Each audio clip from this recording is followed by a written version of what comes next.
जय हिंद साथियों, एक बार फिर से स्वागत है आपका अपने YouTube चैनल ज्ञान गंगा एजुकेशन पे। आइए आज हम पढ़ते हैं अधिगम के संज्ञानात्मक सिद्धांत के अंतर्गत कोहलर के सूझ अथवा अंतर्दृष्टि का सिद्धांत। अभी इसके पहले मैं चर्चा कर रहा था कि अधिगम के व्यवहारिक सिद्धांत और संज्ञानात्मक सिद्धांत के बारे में।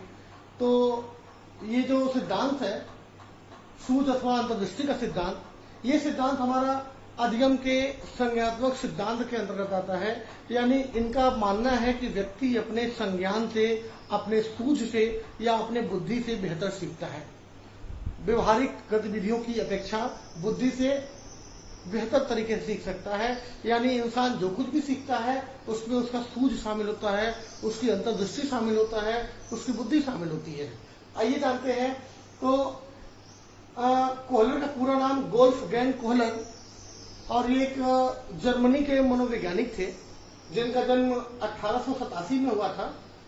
इन्होंने अपने 80 वर्ष के जीवन काल में ढेर सारे प्रयोग किए, जिसमें से इनका प्रमुख प्रयोग गेस्टाल्टवाद थ्योरी के नाम से जाना जाता है। इनकी किताब थी जिसका नाम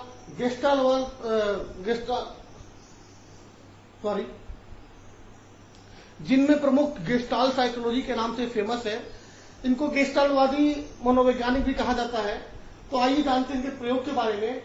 गेस्टाल्टवाद का मतलब सबसे पहले समझ लेते हैं गेस्टाल्टवाद है क्या, ये कौन सी बला है। या कई जगह सीटेट, टेट या बीएड एमएड में पूछा जाता है कि गेस्टाल्टवाद किसे कहते हैं या गेस्टाल्टवादी विचारधारा के समर्थक कौन है। तो आप बता सकेंगे गेस्टाल्टवादी विचारधारा के समर्थक कौन है। तो सबसे पहले देखते हैं कि गेस्टाल्टवाद का मतलब क्या है। गेस्टाल्टवाद एक जर्मनी भाषा का शब्द है जिसका मतलब संपूर्णता या समग्रता से है। और संपूर्ण या समग्र, ये एक होल एरिया बोल सकते हैं, उसको हम गेस्टाल्टवाद का नाम देते हैं। और गेस्टाल्टवादियों का मानना है कि जब तक समस्या दिखाई नहीं देती तब तक हम हल नहीं ढूंढ पाते हैं। यानी कि आपके सामने समस्या आएगी तभी आप हल ढूंढेंगे। पहले से किसी समस्या को सोच के हल क्रिएट करना थोड़ा मुश्किल होता है। लेकिन एक एग्जाम्पल दूंगा मैं कि यदि मान लेते हैं कि स्केच का जो भी रेट हो, अगर मैं ऐसे कहूं कि आप 5 स्केच की कीमत बताइए, तो आप कहेंगे कौन सा बेहुदा सवाल है। जब तक मैं एक स्केच का एमआरपी नहीं बताऊंगा तो आप 5 की गणना कैसे करेंगे। ऐसे ही कह दूं कि 10 स्केच का रेट बताइए, आप कैसे बता पाएंगे, आप कैसे समाधान निकालेंगे। आपके पास समाधान नहीं होगा क्योंकि आपका समस्या ही नहीं है, और समस्या ऐसी है जिसका कोई डेफिनेशन नहीं है। यदि मैं ये कहूं कि एक पेन का मूल्य 5 रुपए है तो 10 पेन का मूल्य बताइए, तब जाके आप बेहतर तरीके से आपके सामने एक समस्या रखूंगा कि एक पेन का मूल्य 5 रुपए है और 10 पेन का मूल्य कितना होगा। तो जब आपकी समस्या आपके सामने आएगी तब आप विचार करेंगे, तब जाके समाधान निकलेगा। इसकी चर्चा हम करेंगे। सबसे पहले जानते हैं कि सिद्धांत का प्रतिपादन किसने किया था या इस पे प्रयोग किसने किया था। तो आमतौर पे अगर थोड़ा गहनता से अध्ययन करें तो इनके प्रतिपादक के रूप में वर्दीमर, कोफ्फा और कोहलर को हम कहते हैं। ये 3 नाम आते हैं, वर्दीमर, कोफ्फा और कोहलर।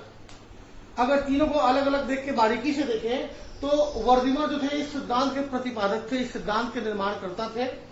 कोफ्फा थे उनके जो सहयोगी थे, और कोहलर ने इस पूरे एक्सपेरिमेंट को अंजाम दिया था। मतलब प्रयोग किया कोहलर ने, उसका थ्योरी या उसका आइडिया दिया वर्दीमर ने, और उस प्रयोग में आखिरी तक साथ दिया कोफ्फा ने। इसलिए इस सिद्धांत में तीनों का नाम उपयोग होता है, वर्दीमर, कोफ्फा, कोहलर।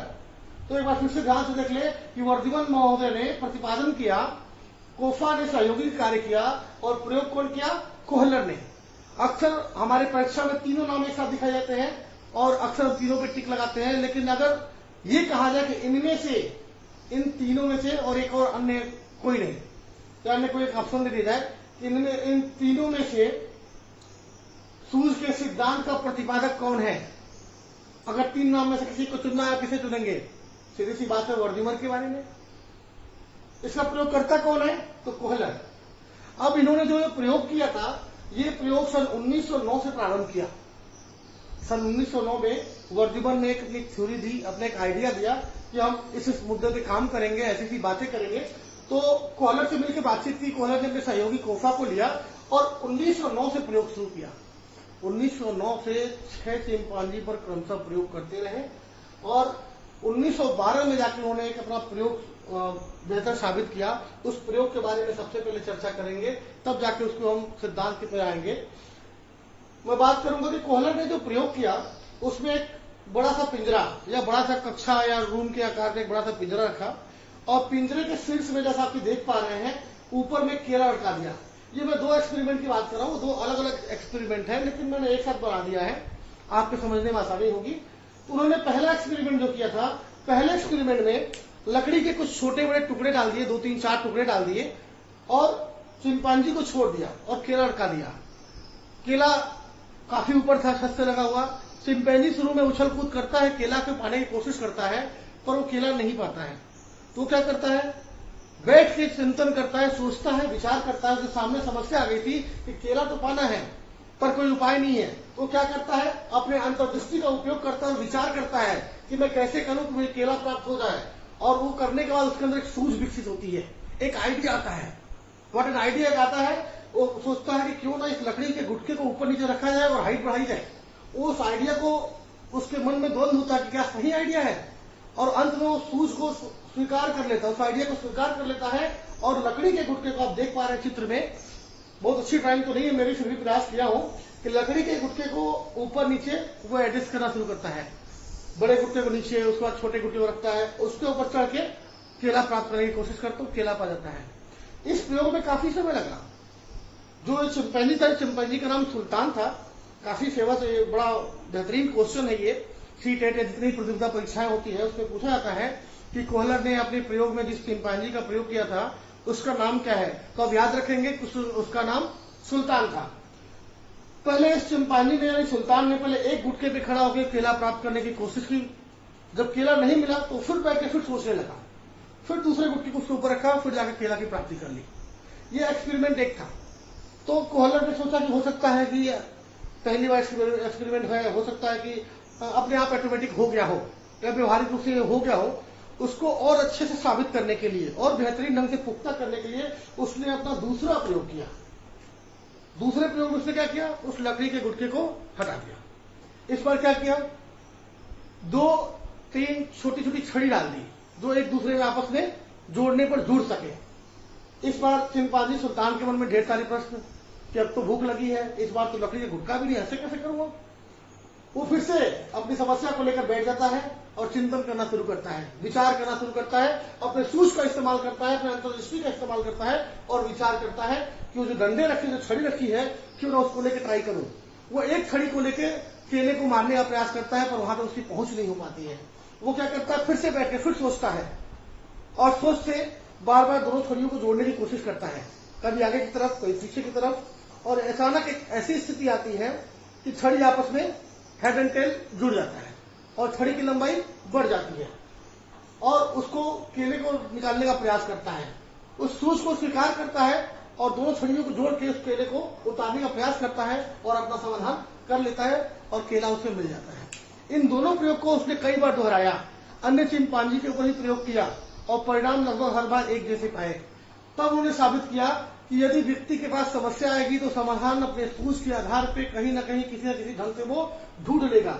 हर व्यक्ति के जीवन में अपनी समस्या और अपना समाधान है। हर किसी के जीवन में समस्या आती है पर हर व्यक्ति उसका समाधान अपने अलग ढंग से करता है। मेरे सामने भी चैलेंजेस हैं, आपके सामने भी चैलेंजेस हैं, दोनों के सामने चुनौतियां हैं। हो सकता है कि आपके समाधान करने का ढंग कुछ अलग होगा और मेरे समाधान करने का ढंग कुछ अलग होगा, लेकिन इस बात से आप समझ लें, जैसा एग्जाम्पल दिया मैंने कि 10 कुर्सियों की कीमत बताइए। ये बड़ी समस्या दे दी और एक जटिल समस्या है। किस आधार पर हम 10 कुर्सियों की कीमत बताएं? जब तक हमें एक कुर्सी की कीमत पता नहीं होगी हम 10 कुर्सी की कीमत नहीं बता सकते। इसी प्रकार जब तक समस्या नहीं होगी तब तक समाधान नहीं होगा। उन्होंने इस सिद्धांत के आधार पर ही गेस्टाल्टवाद साइकोलॉजी नाम की एक पुस्तक लिखी सन 1959 में, जिसके बाद उन्हें गेस्टाल्टवादी मनोवैज्ञानिक कहा जाने लगा। गेस्टाल्टवाद के मुख्य समर्थकों में से एक में उनका नाम आता है। अब उसी के प्रयोग के बाद उन्होंने अपने सिद्धांत के 5 संप्रत्यय भी दिखाए। उन्होंने कहा कि मेरे इस प्रयोग के बाद कुछ संप्रत्यय, कुछ कॉन्सेप्ट निकल के आ रहे हैं, उन कॉन्सेप्टों को मैं यहां बताना पहुंच जाऊंगा। उन्होंने 5 संप्रत्यय ढूंढ के निकाल लिए इस प्रयोग के बाद, जिसमें पहला है लक्ष्य। जब व्यक्ति किसी लक्ष्य के पीछे काम करता है या हर व्यक्ति के जीवन में कुछ न कुछ लक्ष्य होता है, उस लक्ष्य के पीछे वो काम करता है तो ढेर सारे बैरियर यानी बाधाएं आती हैं। जब व्यक्ति किसी लक्ष्य को प्राप्त करने की कोशिश करता है तो उसके सामने ढेर सारी बाधाएं आती हैं। वो फिजिकल, मेंटल, फाइनेंशियल कई तरह की बाधाएं हो सकती हैं। हर व्यक्ति के साथ अलग अलग इसका रोल है। और जब बाधा आती है तो व्यक्ति के मन में क्या होता है, एक तनाव उत्पन्न होता है, टेंशन आता है, तनाव उत्पन्न होता है। आपके मन में भी होता होगा जब आप किसी चीज को प्राप्त करना चाहते हैं, कोई छोटा मोटा टारगेट बना रखे हैं, चाहे बड़ा ही लक्ष्य बना रखे हैं और उस लक्ष्य तक पहुंचने में ढेर सारी बाधाएं आ रही हैं। जब बाधाओं को आप जल्दी से निकाल लेते हैं तो टेंशन कम होता है, लेकिन जब तक वो लक्ष्य मिल नहीं जाता, वो बाधा खत्म नहीं होती, तब तक टेंशन बना होता है। और उस टेंशन को मिटाने के लिए हमारा दिमाग, दिल दोनों समग्र रूप से एक साथ कार्य करता है। दोनों सोचते हैं, मिलजुल के सोचते हैं और दोनों के संगठन से एक युक्ति सामने निकल के आती है, एक तरीका निकल के सामने आता है। और ये जो दिल दिमाग दोनों का संगठन होता है, दोनों हम सूझ से, अंतर्दृष्टि से या यूं कहें कि अपने संज्ञान से हम सोचते हैं, तो इन तीनों के संगठन से जो हल निकल के आता है उस हल से अपना पुनरुत्थान कर लेते हैं, यानी समस्या का समाधान कर लेते हैं और फिर से नए लक्ष्य की प्राप्ति की ओर सदैव अग्रसर हो जाते हैं। तो आज हमने सीखा कोहलर के सूझ अथवा अंतर्दृष्टि के सिद्धांत के बारे में, जिसमें काफी महत्वपूर्ण प्रश्न आ सकते हैं कि सूझ का सिद्धांत किसने दिया, तो आपका उत्तर होगा कोहलर ने। इस सिद्धांत के प्रमुख समर्थक कौन है, तो वर्दिमर कोफा कोहलर। इस सिद्धांत को प्रतिपादन कब हुआ, तो इसमें भ्रांति है कि ये 1909 से 1912 के बीच संपन्न हुआ। अगर इनमें से कोई एक ऑप्शन है तो आप एक ऑप्शन पर टिक करेंगे। ये जो दोनों ऑप्शन है तो दोनों में फर्क है, शुरुआत कब हुई और प्रतिपादन कब हुआ। तो शुरुआत की बात करेंगे तो 1909 में इस प्रयोग का शुरुआत हुआ और इसको फाइनल करने में 3 साल लग गए। इस प्रयोग को पूर्ण करने में लगभग 3 साल का समय लगा और 1912 में इन्होंने अपना प्रयोग संपन्न कर लिया और अपनी थ्योरी दे दी। अगर बात करें कि इनके संप्रत्यय के बारे में, निम्न में से कौन सा कोहलर का संप्रत्यय नहीं है या सूझ का संप्रत्यय नहीं है, ये 4 ऑप्शन, 3 ऑप्शन ये दे देगा आपको और एक अलग कोई और भी दे देगा। तो ध्यान रहे, लक्ष्य, बाधा, तनाव, संगठन, पुनरुत्थान, ये 5 संप्रत्यय बताए कोहलर ने। इसके अलावा अन्य कोई विकल्प देता है तो वो संप्रत्यय नहीं है। इस संदर्भ में आपको अगर कोई जानकारी चाहिए तो मुझे कमेंट कर सकते हैं या कोई अन्य कोई बात जो समझ में ना आ रही है उस पर मैं बड़ा वीडियो बना सकता हूं, क्योंकि छोटे समय में या कम समय में आपको पूरी जानकारी पहुंचानी होती है। विस्तृत जानकारी के लिए जरूर कमेंट करेंगे और ऐसे ही अपडेट पाने के लिए मेरे चैनल को सब्सक्राइब करें और बेल आइकन को प्रेस करें ताकि आपको समय समय पर नोटिफिकेशन मिलते रहे। मिलते हैं अगले वीडियो के साथ, तब तक बने रहिए मेरे साथ। धन्यवाद, जय हिंद।